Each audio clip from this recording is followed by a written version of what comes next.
আসসালামু আলাইকুম। Welcome back to my channel Farhana's daily diary. আশা করছি কাছে এবং দূরে যে যেখান থেকে আমার ব্লগটি দেখছেন সবাই অনেক বেশি ভালো আছেন এবং নিরাপদে আছেন। আমি ফারহানা আরও একটি নতুন ব্লগ ভিডিও নিয়ে আপনাদের সামনে হাজির হয়েছি। আশা করছি আজকের ব্লগটি আপনাদের কাছে ভালো লাগবে। আজকে আমি আমার বাবার ছাদ থেকে আপনাদের সাথে ব্লগটি শুরু করছি। এখানে দেখতে পাচ্ছেন আমার বাবার ছাদে কিন্তু খুব সুন্দর লেবু গাছও আছে, কাগজি লেবু গাছ। সেটাই আপনাদের সাথে একটু শেয়ার করছি। পাশাপাশি আমার বাবা কিন্তু অনেক ধরনের সবজিও চাষ করে থাকেন। বাবা আসলে দেখা যায় বিকেল টাইমটা পুরোটাই উনি বাগানে কাজ করেন আর কি, ছাদ বাগানে উনি অনেক বেশি পছন্দ করেন এই ধরনের কাজ করতে। আর এই তো এখানে দেখতে পাচ্ছেন তার কিন্তু অনেকগুলি সুন্দর মরিচ গাছ হয়েছে, সেটাও আপনাদের সাথে একটু শেয়ার করছি। আসলে একটা সময় দেখা যেত যে আপনাদের ভাইয়াও ছাদে যে গাছগুলো ছিল সেগুলোতে অনেক বেশি সময় দিতেন, যার ফলে দেখা যেত যে আমাদের পরিবারও তখন ছোট ছিল, তাই আমাদের খুব বেশি সবজি বাজার থেকে কিনে আনতে হতো না।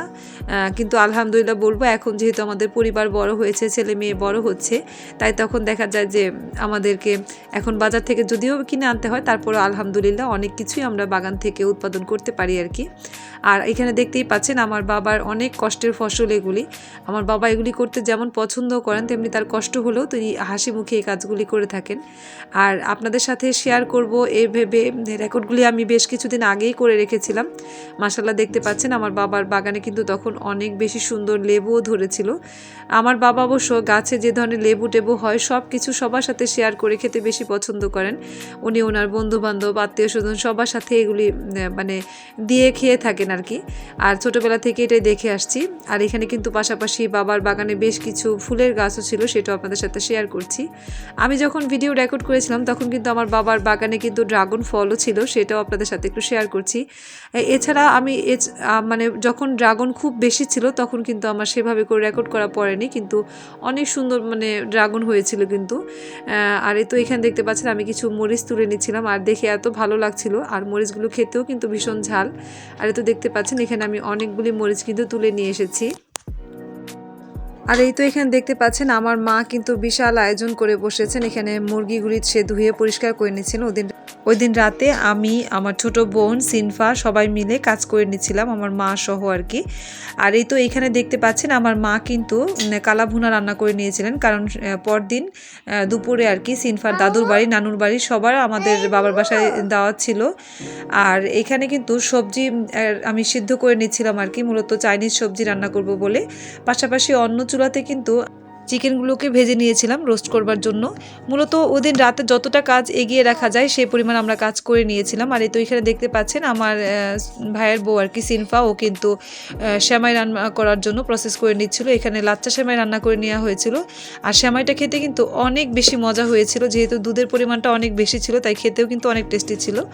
আর এখানে আমাদের ওই সব কিছু রান্না করে নেওয়ার পর এখানে কিন্তু পরদিন সকালবেলা আমরা খিচুড়ি খাবো, সেই জন্য চিকেনটা রান্না করে নেওয়া হয়েছিল। রান্নার পাশাপাশি আমাদের কিন্তু খাওয়াও চলছিল। এখানে দেখতে পাচ্ছেন সিনফা আমাদের জন্য চা তৈরি করে নিয়েছে। এখানে আমরা দুই বোন আর সিনফা তিনজন মিলে চা খাচ্ছিলাম, পাশাপাশি বাবাও খেয়েছেন, আমার ভাই খেয়েছেন। আর এই তো এখানে দেখতে পাচ্ছেন আমার মায়ের রান্না করা গরুর মাংস কিন্তু কমপ্লিট। আর পরদিন সকালে এখন এই ক্লিপসটুকু দেখতে পাচ্ছেন আমি কিন্তু সবজিটাকে রান্না করে নিচ্ছিলাম। আসলে আগের দিন সবজিটা সিদ্ধ করে রাখার কারণে কিন্তু পরবর্তীতে সকালে আমার এটা রান্না করে নিতে খুব বেশি সময় লাগেনি।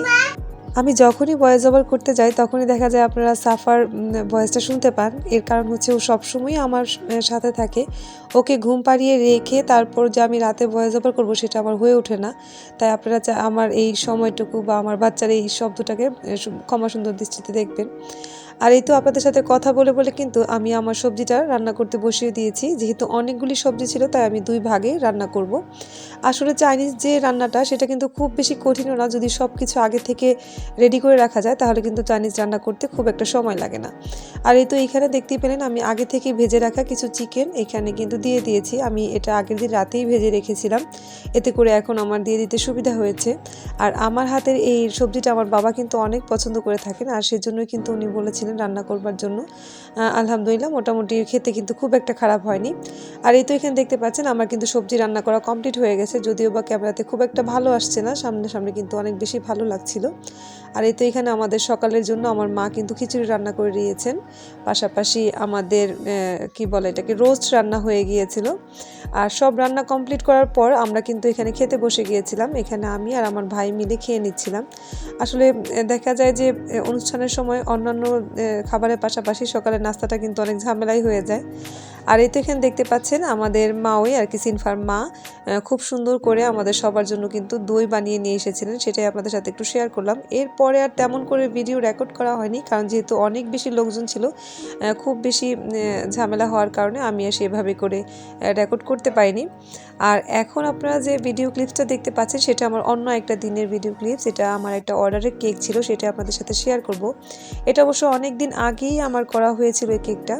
আসলে সেভাবে করে আর আপনাদের সাথে শেয়ার করা পড়ছে না, যেহেতু আমি সপ্তাহে দেখা যায় একটা অথবা এরও বেশি সময় গ্যাপ দিয়ে ব্লগ আপলোড দিই, তাই আমার অনেকগুলি ভিডিও জমে গেছে। আবার এমনও অনেক কেক আমি এখন পর্যন্ত ডেলিভারি দিয়েছি যেগুলো আমার ভিডিও করাই পড়েনি, কারণ বেশিরভাগ সময় দেখা যায় আমার খুব বেশি তাড়াহুড়োর মধ্যে কেকগুলি ডেলিভারি দিতে হয়, যেহেতু আমার নতুন পেজ, তাই সেভাবে করে মানুষ আমার সম্পর্কে জানে না, তাই হুট করেই অর্ডারগুলি আসা সেভাবেই আমাকে দিতে হয়।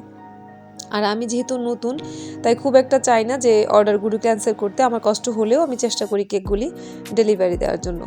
তারপরও দেখা যায় যে যারা নেয় তাদেরকে আমি বলে দিই যেন একটু আগে থেকে জানিয়ে দেয়, এতে করে দেখা যায় কেকের টেস্টটাও ভালো আসে, ফ্রিজে সেট হতে পারে, পাশাপাশি আমার নিজের জন্য একটু সুবিধা হয়। তারপর আলহামদুলিল্লাহ নভেম্বর এবং ডিসেম্বর মাস আল্লাহর রহমতে আমার কিন্তু খুব ভালোই অর্ডার এসেছে এখন পর্যন্ত, মাশাল্লাহ। আমি আপনাদের সাথে আস্তে আস্তে সবগুলি কেকেরই আর ভিডিও শেয়ার করতে না পারলেও কিছু ছবি আপনাদের সাথে শেয়ার করবো ইনশাল্লাহ। আর এখনকার দিনে কিন্তু মানুষ যে শুধু জন্মদিন বা বিবাহবার্ষিকী উপলক্ষে কেক কাটে বা নিয়ে থাকে এরকম কিন্তু না। এখন দেখা যায় মানুষ বিভিন্ন ওকেশনে কিংবা শুধুমাত্র খাওয়ার জন্য কেক নিয়ে থাকে। আমার কিন্তু এরকম হয়েছে, বেশ কয়েকজনকে আমি শুধুমাত্র খাওয়ার জন্য কেকগুলি দিয়েছি।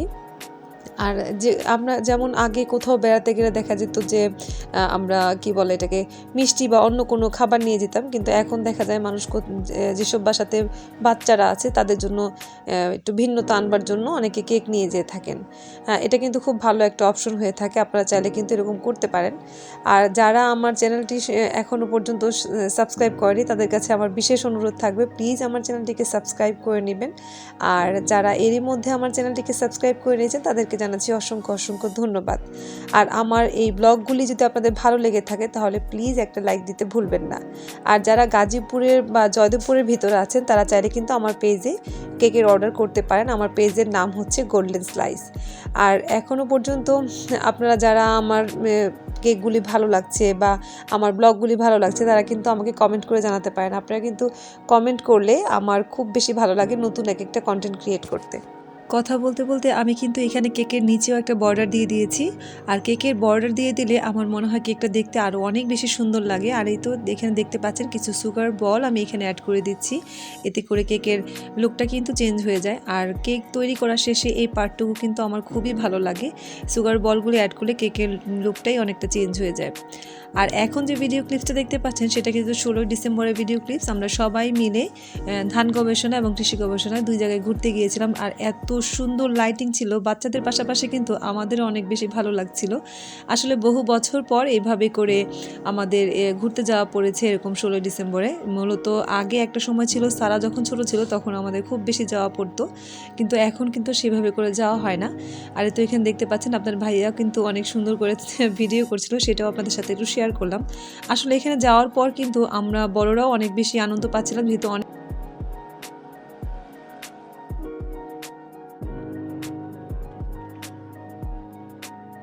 আর এই তো আপনাদের সাথে একটু শেয়ার করছি, দেখতেই পাচ্ছেন অনেক বেশি লাইটিং করা ছিল। ধান গবেষণার ভিতরে আমার মনে হয়েছে খুব বেশি সুন্দর করে সাজিয়েছে ওরা। কৃষি গবেষণাতেও সাজিয়েছিল, কিন্তু পরিমাণে আমার মনে হয়েছে কম। আর ওদের আলোকসজ্জাটা অনেক বেশি সুন্দর হয়েছে। আর সব কিছু মিলিয়ে যেহেতু আমরা সবাই পরিবারের একসাথে মিলে গিয়েছিলাম, তাই আমার কাছে খুবই ভালো লাগছিল। বিশেষ করে আমার মাও ছিলেন সাথে, সেজন্য ব্যাপারটা আমার কাছে খুবই ভালো লেগেছে। আমার মা কিন্তু সাধারণত খুব একটা বাইরে যেতে চান না, তারপরেও ওদিন কীভাবে যেন রাজি হয়েছে, আমি সিনফারা সবাই রাজি করেছে, সেই হিসেবে উনিও ছিলেন আমাদের সাথে। আসলে পরিবারের সবাই একসাথে গেলে আর বাচ্চারা আনন্দ পেলে কিন্তু অনেক বেশি ভালো লাগে। যেমন সাফা, আনাজ, ওরা সবাই অনেক বেশি আনন্দ পাচ্ছিল। পাশাপাশি আপনাদের ভাইয়াকেও দেখতে পাচ্ছেন, সে কিন্তু আমাকে সব দিক ভিডিও করবার জন্য বলছিল। আর পাশের মানুষরা যদি আপনাকে এভাবে উৎসাহ দেয় যে কোনো কাজে, তখন দেখবেন সেই কাজটা করতে কিন্তু অনেক বেশি ভালো লাগে। আমি একটা সময় ভয় পেতাম যে আমি ব্লগিং করতে চাইলে আপনাদের ভাই আমাকে সাপোর্ট করবে কিনা, কতটুকু করবে। এখন আপনারা দেখতেই পাচ্ছেন সে আমাকে অনেক বেশি সাপোর্ট করে, আর এটা আমার কাছে খুবই ভালো লাগে। যে কোনো জায়গায় ঘুরতে গেলে কিন্তু সে আমাকে উৎসাহ দেয় যে তুমি এই জায়গাটুকু রেকর্ড করে নিতে পারো তোমার ব্লগের জন্য। এটা আমাকে অনেক বেশি উৎসাহ দেয়। আর এই তো এখানে আমার মা, আমার ছোটো বোনের হাজব্যান্ড, আমার ভাইয়ের বউ সবাই কিন্তু ছিল। যেহেতু সবাই একসাথে ছিলাম তাই অনেক বেশি আনন্দ হচ্ছিল। আর এই তো এখানে দেখতে পাচ্ছেন আনাস কিন্তু ওর মায়ের কোলে খুব সুন্দর করে খেলা করছিল, পাশাপাশি তাকে সেলুট দিতে বলা হলে সে কিন্তু খুব সুন্দর করে সেলুট দিতে পারে এখন। এই তো দেখতে পাচ্ছেন সে কিন্তু সেলুট দিয়েছে, তার যদিও বা উল্টো হাতে হয় তারপরে সুন্দর হয়। এই জিনিসগুলো আসলে রেকর্ড করে রাখতে পারলে কিন্তু স্মৃতি হিসেবে থেকে যায়, পরবর্তীতে ওরা বড় হলে দেখতে পারবে আর আমাদেরও দেখতে ভালো লাগবে। আর এই তো এখানে দেখতে পাচ্ছেন আমার সাফা বড়ি, সে কিন্তু একটু ভয় পায় সব জায়গায় গেলে, তারপরেও সে নেমেছিল একটু হাঁটবার জন্য তার মামির সাথে। সেও কিন্তু পতাকা নিয়ে অনেক বেশি আনন্দ করছিল। আর কথা বলতে বলতে আমি কিন্তু আমার ব্লগের একদম শেষ প্রান্তে চলে এসেছি। এখনও পর্যন্ত যারা আমার চ্যানেলটিকে সাবস্ক্রাইব করেনি তারা প্লিজ আমার চ্যানেলটিকে সাবস্ক্রাইব করবেন। আর আজকের মতো এখানেই বিদায় নিচ্ছি, দেখা হবে নেক্সট কোনো ব্লগে। সে পর্যন্ত আল্লাহ হাফেজ।